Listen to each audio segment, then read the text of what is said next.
பக்காவான டேஸ்ட்ல இன்னைக்கு ஹோட்டல் ஸ்டைல்ல லிவர் பெப்பர் ஃப்ரை பண்ண போறோம். இதுக்கு நான் வந்து ஒரு சின்ன குக்கர்ல பட்டை, கிராம்பு, சோம்பு, ஏலக்காய், கூடவே சீரகம்லாம் போட்டு பொரிஞ்சதுக்கு அப்புறம் ஒரு கப்பு ஃபுல்லா சின்ன வெங்காயமும் பெரிய வெங்காயமும் போட்டு கண்ணாடி பதம் வர வரைக்கும் உப்பு போட்டு வதக்கிக்கிறேன்.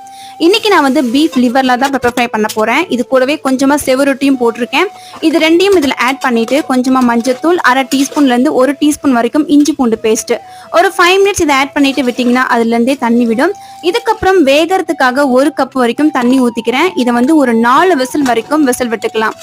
உங்க குக்கருக்கு தகுந்த மாதிரி நீங்க விசில் வச்சுக்கோங்க. இப்போ வெந்ததுக்கு அப்புறமா ஒரு பாத்திரத்துல அப்படியே நம்ம வேக வச்சதை ஆட் பண்ணிடலாம். இதுல எண்ணெயெல்லாம் ஊத்த தேவையில்ல.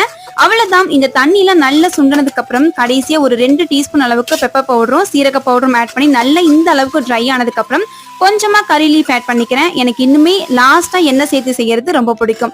ட்ரை பண்ணி தான் பாருங்க, அவ்வளோ டேஸ்டா இருக்கும் இது.